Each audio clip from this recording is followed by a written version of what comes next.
Bonjour à tous, je m'appelle Elisabeth Kangana. Je suis agricultrice et je m'investis depuis plus de 32 ans dans le développement agricole et rural et notamment la structuration du mouvement social des organisations paysannes depuis mon village, au niveau de ma région, au niveau national, au niveau de l'Afrique centrale, et récemment j'ai donc été élue présidente de la plateforme panafricaine des organisations paysannes et de producteurs d'Afrique.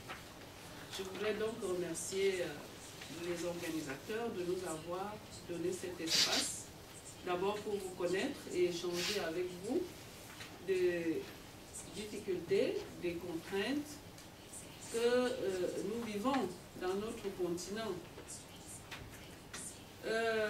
Depuis quelques années, on a pensé que le marché peut tout régler, et notamment la question du développement en Afrique.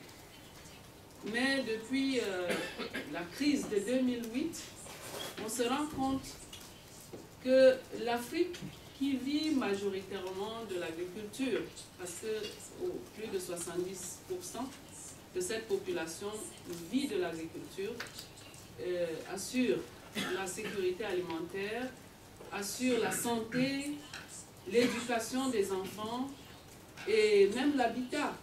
Donc, tout élément de développement. On se rend donc compte que chez nous en Afrique, c'est grâce à l'agriculture que nous pouvons impulser le développement.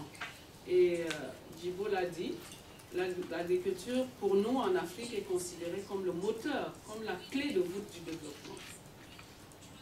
Mais comment atteindre le développement sans que notre région impulse l'agriculture? Et c'est pour cela que je me réjouis de parler de cela. Parce que, premièrement, il n'y a pas d'investissement agricole en Afrique. Les paysans se battent, bien évidemment, tant bien que mal à nourrir la population, mais il y a un besoin d'accroître les investissements à l'agriculture pour accroître la productivité, pour aussi accroître la compétitivité sur les marchés. Mais pour accroître cette compétitivité, il faut investir notamment dans les infrastructures d'accès au marché, par exemple, dans les infrastructures de valeur ajoutée pour pouvoir transformer nos produits, mais également dans le développement des ressources humaines. Parce que sans ressources humaines, on ne peut pas arriver à mieux produire, on ne peut pas répondre aux normes de marché également.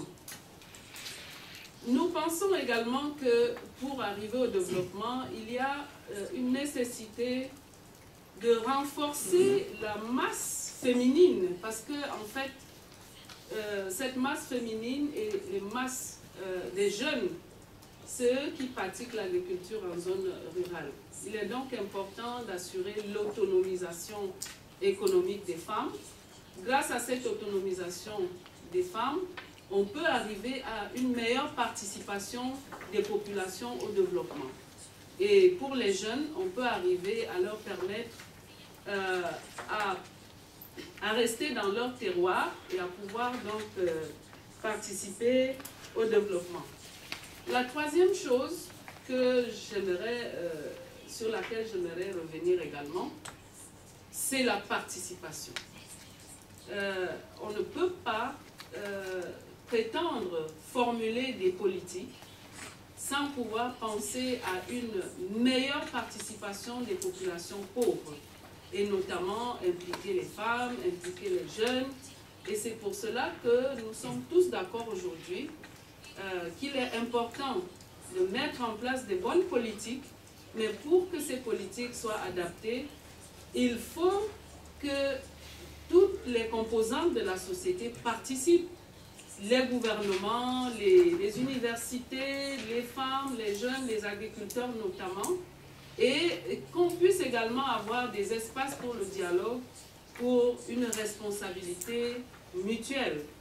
Et rien qu'avec ces politiques, on pourrait arriver à la cohérence de dire qu'on veut que les paysans accèdent au marché, alors que d'un autre côté, il y a une politique qui ouvre les marchés, qui vont tuer les marchés locaux, les marchés nationaux ou les marchés régionaux. Donc, c'est pour cela que la rencontre d'aujourd'hui d'appel à la cohérence était importante, pour dire qu'il est important aujourd'hui que nous puissions avoir une table de dialogue où chacun s'exprime et où les préoccupations des uns et des autres peuvent être prises en compte. Je vous remercie.